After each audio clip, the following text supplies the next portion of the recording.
ఆ మాట అనడానికి కూడా అభ్యంతరకరం కదా, వేశ్యల రాజధాని ఏంటది. అమరావతి ఒక చారిత్రక ప్రాశస్త్యం ఉన్న పట్టణం అది. అఫ్కోర్స్ రాజధానిగా ఇంకా రూపాంతరం చెందక ముందు కూడా అమరావతి ఉంది కదా అక్కడ.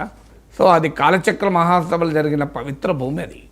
సో మీకు హిందూ బౌద్ధ మత పుణ్యక్షేత్రాలు ఉన్న గడ్డ కదా, చారిత్రక నగరం, శాతవాహనుల రాజధానిగా కూడా ఉండే.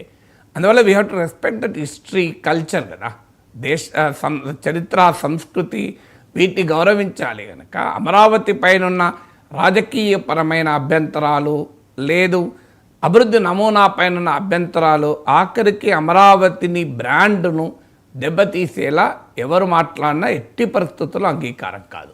Absolutely condemnable. దాన్ని ఎవ్వరూ సమర్థించలేరు. సభ్య సమాజం కూడా అలాంటి భాషను యాక్సెప్ట్ చేయరు. ఇప్పుడు నేను కూడా కొన్ని వేల గంటలు లైవ్లో మాట్లాడాను. ఫార్చునేట్లీ నేను ఏనాడు నోరు జారలేదు, వివాదం కాలేదు. కానీ నేను అర్థం చేసుకోగలుగుతాను, ఎవరైనా లైవ్లో మాట్లాడుతున్నప్పుడు పొరపాటుగాన ఏదైనా మాట్లాడచ్చు, పొరపాటు అర్థమచ్చేలా కూడా మాట్లాడవచ్చు. అప్పటికి వెంటనే వారు క్షమాపణ చెప్పడము దాంతో ముగుస్తుంది. కానీ ఈ చర్చ ధోరణి చూస్తే పొరపాటున దొర్లినట్టుగా అనిపించడం లేదు.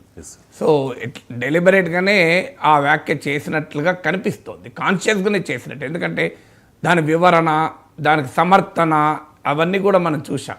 చాలా లాంగ్ టైం కదా అది. సో ఇంకోటి, ఇట్స్ నాట్